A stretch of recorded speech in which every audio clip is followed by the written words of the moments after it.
What's up, my people, and welcome back to Oba's Trending Gist, where we bring you the hottest and the most controversial stories shaking up the nation. Today, we have a volcanic eruption on social media. Political commentator and a very vocal critic of Peter Obi, Reno Omokri, has just dropped a bombshell on his X account.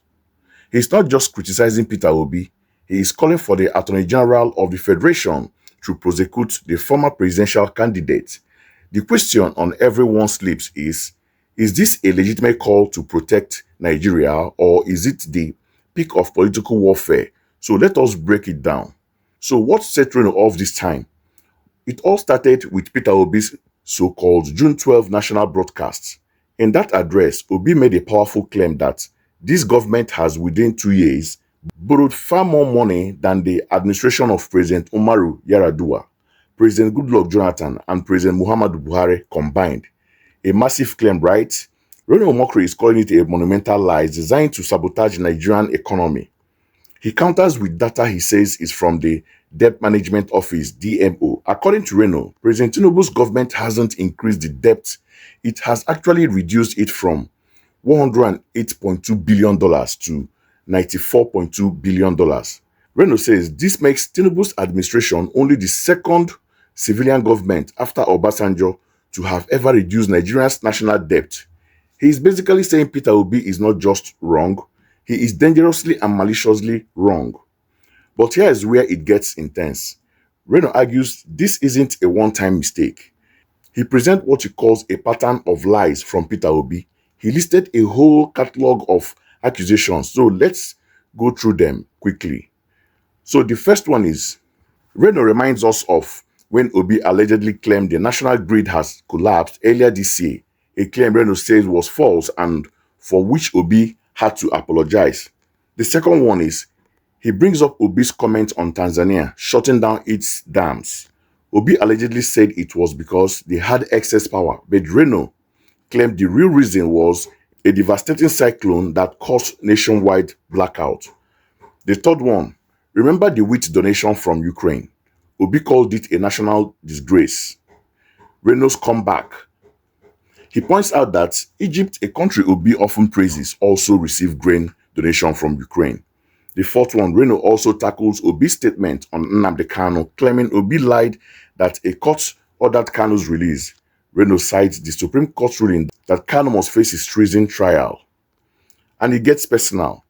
Reno even brings up Peter Obi's claim of studying at Harvard, clarifying it was a short 2 week course, not a full degree, and he caps it off by mentioning the controversial leaked audio where Obi allegedly discussed a religious war.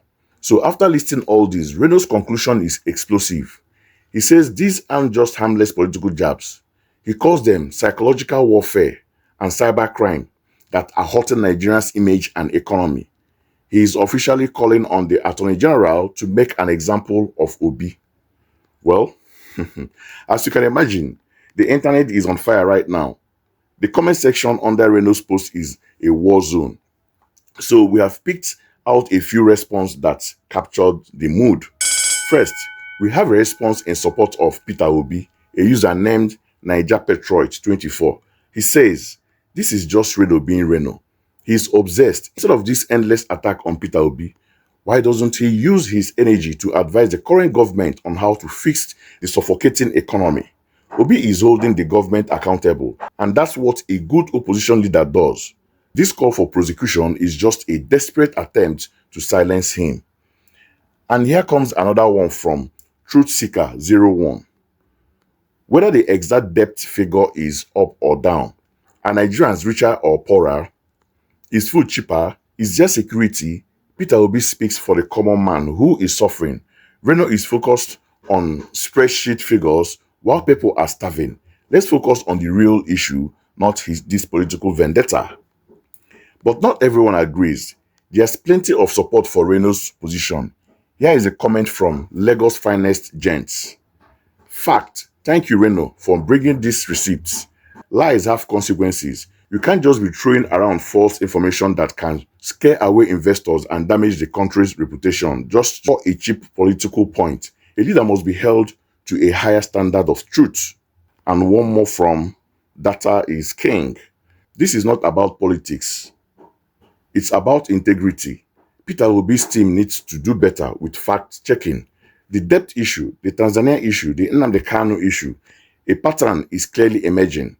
If he wants to be president, he must be factual and honest. This call for prosecution might be extreme, but the demand for accountability is valid. So there you have it.